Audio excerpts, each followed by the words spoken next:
Thank you for this opportunity to allow me the voice of Palestine to our friends in Japan to know the truth of what's going on in Gaza and Palestine as a whole. Yeah. First, what do you believe Japan and the international community should do to put an end to the current situation? This situation is genocide happened. Well, first we commend Japan for being a friend of Palestine for the past more than 70 years. You know, Japan was one of the first countries to support UNRWA.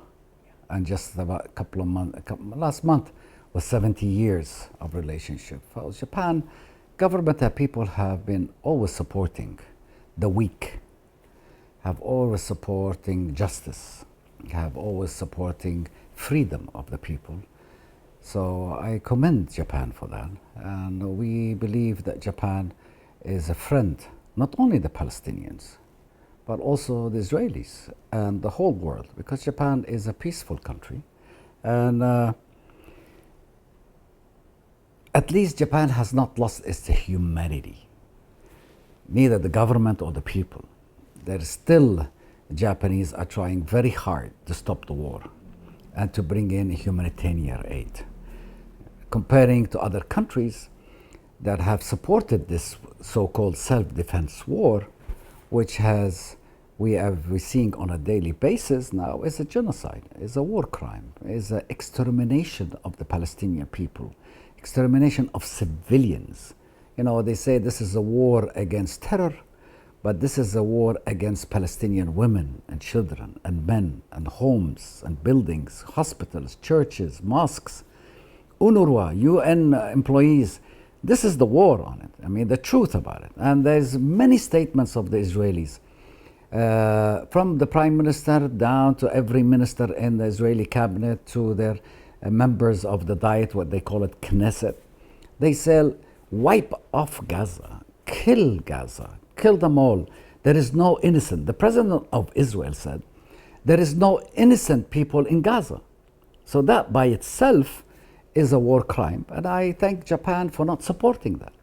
You know, so I appreciate what Japan is doing. I appreciate the government and the people, and I do believe that the Israelis and with their allies put a lot of pressure on the Japanese to follow with them. But I think Japan has always been independent in taking that decision, and we have seen it in the United Nations. It has voted against Trump saying annexation of East Jerusalem. We have seen it in many statements of Japanese that they're against illegal settlements, they're against the military occupation and the two-state solution. So all of that shows you that Japan is not like other countries. You know, I'm sad that the Israelis believe that Japan are supporting Israel in their genocide, but I think they're manipulating the words of the Japanese. And I could say 100% unequivocally, Japan does not support the genocide in Gaza. Japan does not support the military occupation of Palestine. Japan does not support the killing of children or the destruction of churches or mosques or hospitals or killing United Nations employees or hitting bombs, because when the bomb falls, it doesn't say this one is an armed guy or this one is not an armed guy. It goes into whole neighborhood. I don't believe Japan do support that. So I think the propaganda of the Israelis that Japan supports Israel and thank you Japan for standing by. No. Japan always stood by through history with the weak for freedom and justice. And we can see that very clearly. You know, what do you first demand from the Israel government that assert its right to self-defense? You know, you're talking about 100 years we've been demanding. So what demand today is so many demands in the past. The simple demand: end your military occupation, comply with 1,000 United Nations resolutions, with the international humanitarian law, with the rule of law, with the international law that says end occupation, withdraw from 1967 borders with East Jerusalem and make it a two-state solution. See, we signed with Israel 30 years ago a peace accord, the Oslo Accord, that specified two-state solution. The Americans supported that. But then, because Israel is shielded by some international community countries, have supported Israel to expand its illegal settlements in the West Bank, is to, Israel says that it doesn't occupy Gaza. Yes, it does occupy Gaza. It controls the sea. It controls the borders. It controls the water. It controls the electricity. It has a 65 kilometers steel wall around Gaza. It allows whoever they want, and it has a one gate for them. It allows the food, whatever they want. So they control the lifeline of every Palestinian in Gaza. And they have the audacity to come say, we left Gaza in 2005, so Gaza is not under occupation. So what do you call this? If that's not occupation, then there is only one title for it: collective punishment of Palestinians. And it's worse than occupation. And it's against international law. It's against humanity as a whole. So just to say that, we don't occupy Gaza, it's a big lie. They cut the electricity, they cut the water, they cut the medical, they cut everything, okay? How are Gaza people not under occupation? If they control the communication, you can control everything. So how do they dare say that, we don't occupy Gaza? Okay, they occupy the West Bank. The West Bank today is over 500 Palestinians, civilians, have been killed since October the 7th.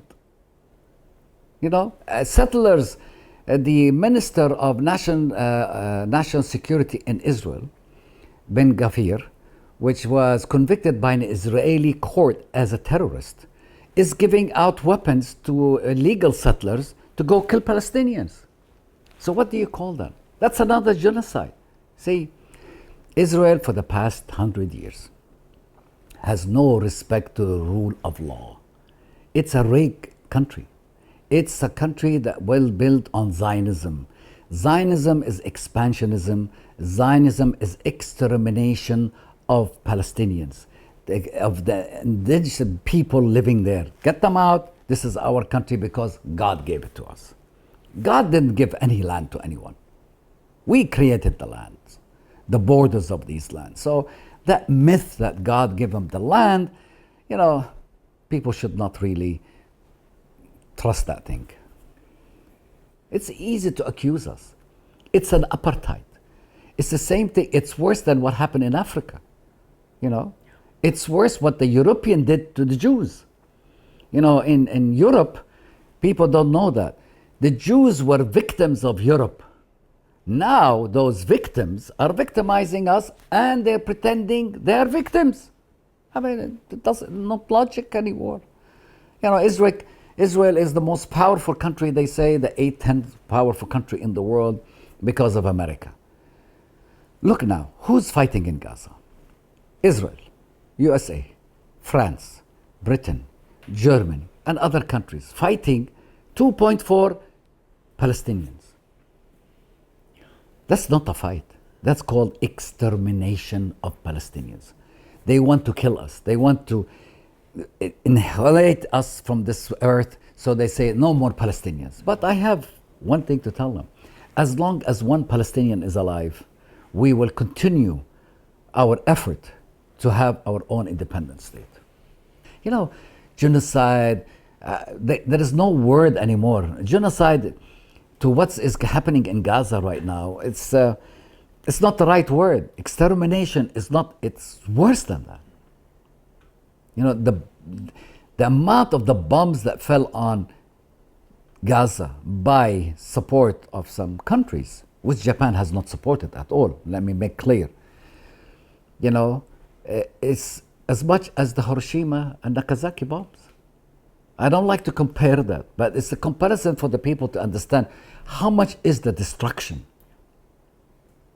The amount of destruction is unbelievable. If I go back to Gaza now, which I live there, I won't know my neighborhood. I won't even know if there is some of my neighbors still alive. I won't know if my friends are still alive. I won't know the city that I lived in anymore. You know, not only me, many Palestinians, even people in Gaza right now, living in Gaza, they don't know where their homes is because it's not gone. It's wiped up the ground. Right. Israel rejects the decision of UN conference. What do you think about it? You know, they reject the decision. Ironically, the Israelis don't like United Nations resolutions that's against them. It's almost 1,000. Not because they hate Israel. No, it's because it is wrong. Israel is wrong. But Israel forgot that they took our land because of United Nations resolution. So you see the double standard. They accepted the resolution that's good for them, but they don't accept the resolution is against them. That's a double standard, first of all. Israel, I can't see all Israelis. You know, a lot of Israelis are love people, humanitarian people. They want peace. They want to live with us, you know. But most of the radicals in Israel, let's call the Israeli government and its ministers and the radicalism, those part on the radicals, do not represent all Israel. You know, and I believe that because I have a lot of friends in Israel. They call on me, they send me messages and all that. I hope the war, we are so sorry what's happening and all. So there's still some humanity.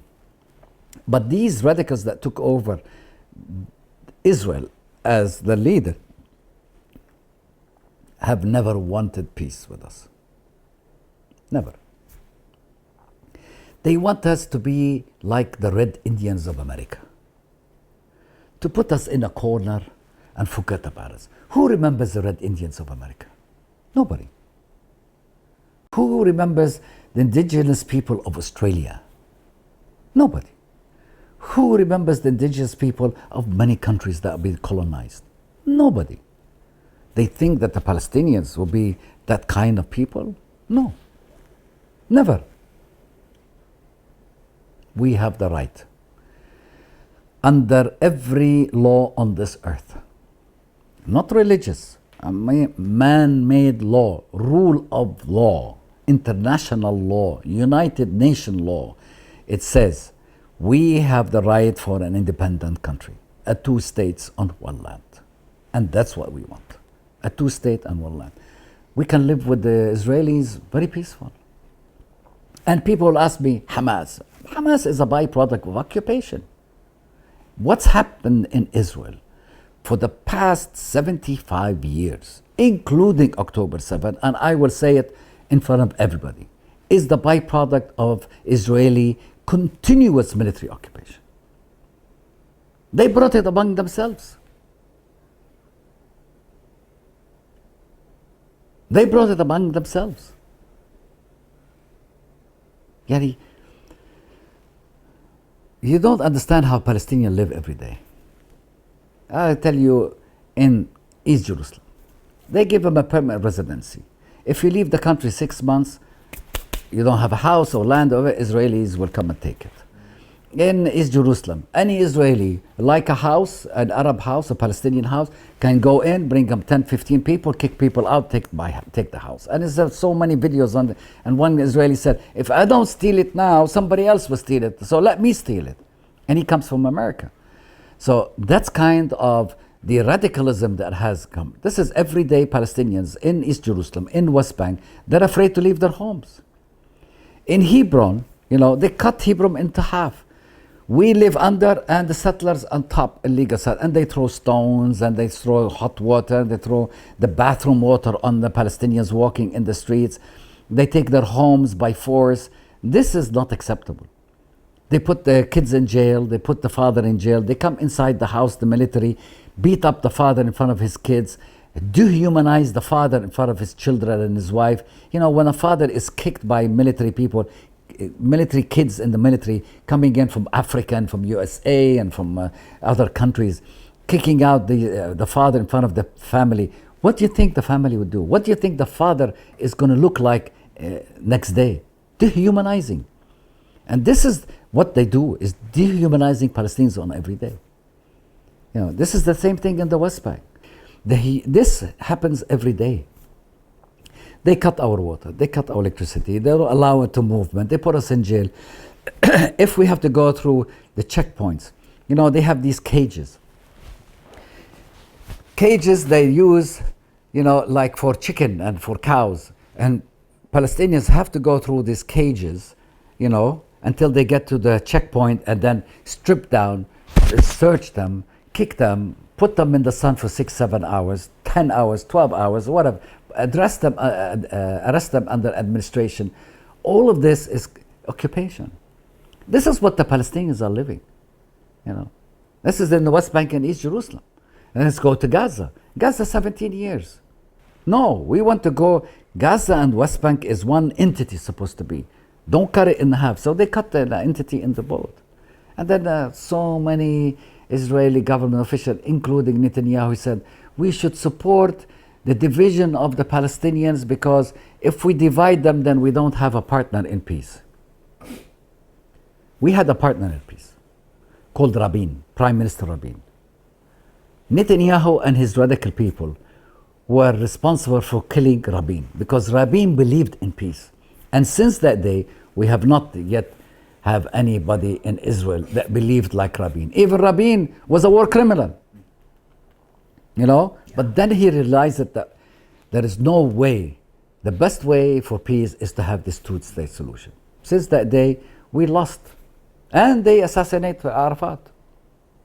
Killed him. And they assassinate Ahmed Yassin, the head of Hamas, which called on 1967 borders with East Jerusalem and ceasefire. They imagine this guy, 80 years old, wheelchair, he can't talk, he has this disease in his muscles, so he cannot move muscles. When he voices, he said, I accept 1967 borders and a ceasefire. Coming out of mosque in the morning, a helicopter, Israeli helicopter, hit him with 2 rockets, blew him into pieces because he called for peace. So they shut down the voices of peace in Israel and in Palestine.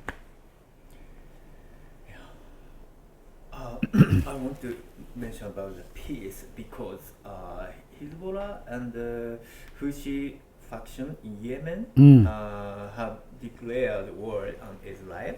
Yeah, there are concerns about the spread of war in the future. How do you see the risk of World War III? What should we do for the peace? I don't think. Iran is 1,750 kilometers far away from Israel. Yemen is almost 1,800 kilometers away from Israel, which means about 4 hours to 5 hours flight by airplane. You know, for them to claim war for that far, it's just propaganda. And Israel uses it. Oh, look, Iran wants to fight with us. Look, Yemen. Who the heck is Yemen? Yemen has been in a civil war for the past 10 years. You understand me? And Israel has not only Israeli army. They have American, British, French, everybody is helping. You see, the government of those international community are continually supporting this genocide, this war crimes, this occupation. You know, that's the problem. They are the problem. Israel is the problem. Israel, since it has been called on its independence in the Middle East, the Middle East have not seen one day peace. One day peace. And then you come and say, because Israel always claimed 22 Arab countries are against us. Now, many Arab countries signed with Israel because they believed in peace. But now they're saying, what peace is Israel doing? It's killing the Palestinians, Arabs, Christians, Muslims. How can we sign with these people? They're criminals. So now people are wondering. We thought we were signing for peace, but those people we signed with doesn't want peace. They just want money, they want oil, they want gas. That's it. For own benefits. These Arab countries that signed in believing they can achieve peace. But now we see there is no peace because Israel doesn't want peace. When I visit the Gaza, the citizen said me, there are no international community because they don't action to resolve this situation. What is the meaning of international community? International community, sure. I think this genocide, war crime in Gaza will change the rule of law on this earth. 100%. If the international community continues on not obeying the rule of laws and enforce it on all countries, but being biased for this country or this country, then I think the world will be, well, I can tell you, World War III. Because any country can blow up the rocket and say, hey, there's no rule. So I believe that those countries that support the genocide in Palestine right now, in Gaza, if they don't enforce the rule of law, they're going to lose. They're going to lose. Because it's going to be a chaos. Unfortunately, we have to keep the rule of law in this world. We have to retain the rule of humanity. We have to respect the United Nations. So why are you a member of the United Nations if you don't want to respect the United Nations? Understand me? It's just ironically, I don't like what you said in the United Nations, but why are you a member of the United Nations? Get out. Make your own. But you have to have that rule, that law. We're going to see a lot of parts of this world in chaos and destruction. You know, Netanyahu said, we are the darkness, we are the light, and they are the darkness. I think we should, I hope we don't see the darkness. We Palestinians, even under the bombing of 24/7 in Gaza, and I can speak on behalf of every Palestinian in Gaza, my friends, families, and others, we see the light. We see the light. Because we have 55,000 ladies pregnant having kids. That's another generation coming. You know, we teach life. We love life. Do you think any Palestinians love to kill himself or to go die? Of course not. Every Palestinian has a dream. Like I had a dream. I'm a refugee. I had a dream that I would go back, build a house with a garden, and have my kids play in there and go to school and all that. My dream is gone. But I believe inside I can go do it again and rebuild even if I was 90 years old. Because I believe in that dream. I live for life and I want life. I want the best for my kids and my friends and for every Palestinian. Every Palestinian wants life. Wants to live. They want to be normal.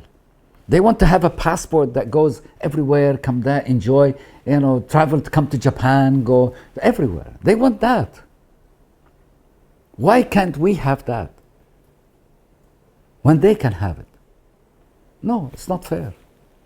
Justice has to be done. And I call on the people, like they say, we are the people, we are the government. You people are the government. I call on you. I implore you. Call for justice. Call for ending of military occupation. Not only in Palestine, but any country that is under occupation. Last question. What should we do, Japanese people, to change the situation? That's a question that I have been trying to find the right answer for many, many, many years. I think first, Japanese people should stop buying any product from Israel. Stop flying to Israel. No? Don't buy anything. Soap, this Sobuna and things like that made in Israel, stop buying it. Why? It's to give them a message. Stop killing the Palestinians. Show Israel that you are against their killing. You have to do something. Stop buying the product, simply. Stop bringing them inside your homes. The other day they made a demonstration in Shubiya with many ambassadors, and a very nice show, very nice show. Go make your voice loud, not in the streets. Write to your Diet members. Write to them Diet members, don't support Israel. Support two-state solution only. Stop the war, because the war should be stopped. The genocide should be stopped. That's the most important thing. That's my message to Japan. Stop the genocide, stop the war, and support the Palestinians to a free statehood. 2 states on one land. No more, no less.